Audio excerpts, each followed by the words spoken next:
Welcome back to Northern Perspective, everyone. I'm Cypher. And I'm Fox.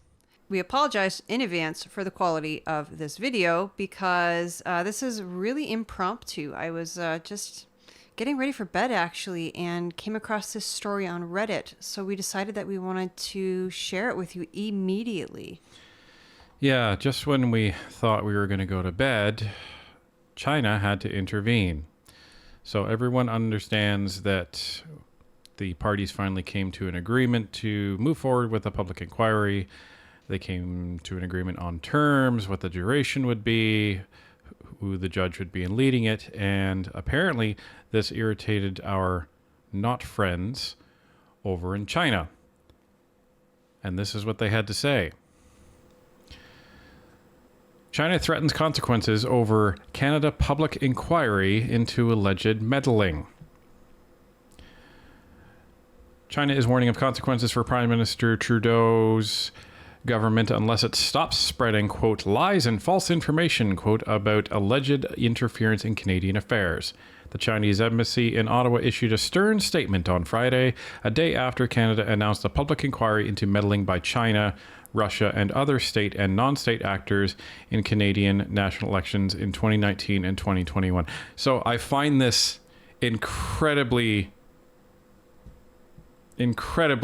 ironic that they're saying we're not interfering, but they are interfering by commenting on a internal process within our sovereign nation. Like that's literally what they're doing. It's very suspicious that it dropped at, let's see, this story was published by Bloomberg at about 8:45 p.m. tonight, September the 8th. But still, just look at the irony of it.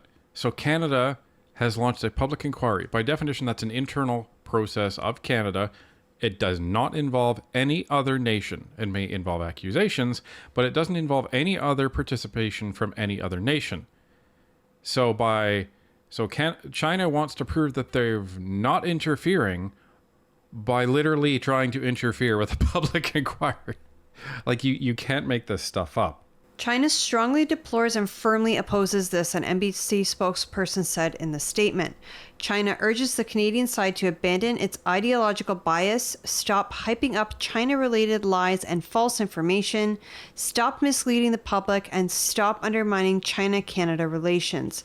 Otherwise, Canada will have to bear the consequences.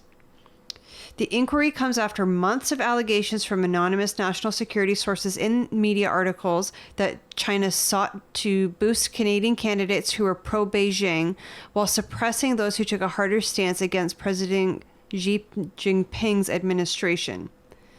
Trudeau said in an interview with Bloomberg News on Thursday that there was no room for political rapprochement with China, as Xi's muscular foreign policy had made it impossible for the two countries to have a normal relationship. So again,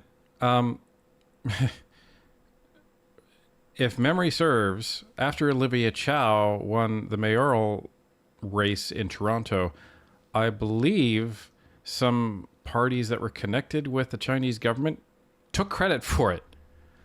So, like, this double talk is just ridiculous from China. And, you know, they're threatening that we'll bear the consequences. Okay, what are you going to do? Interfere with our our sovereignty even more? Give me a break. The embassy spokesman, however, said China has always adhered to the principle of non-interference in other countries' internal affairs.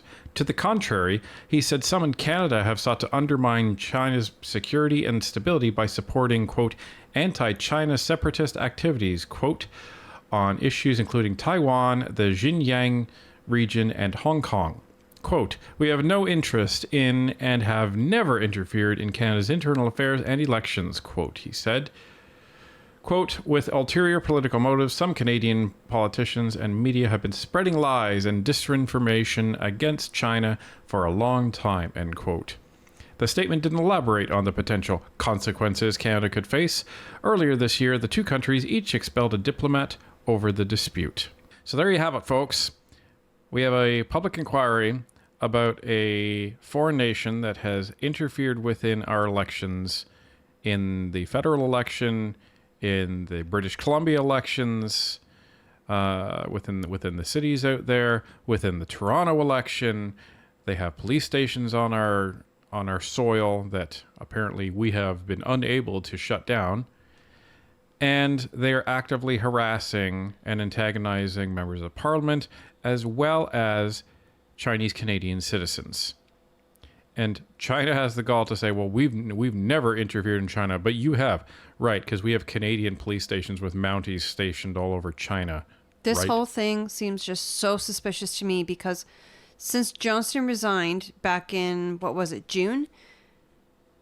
Like, we have not heard a peep out of China about anything to do with the interference. And now all of a sudden that a new judge is named, now all of a sudden they're sending what I guess you could interpret as threats. Well, they didn't really have a lot to say when Johnston was doing his work. That's a fair point as well. So after Trudeau's guy was picked, they didn't really say much.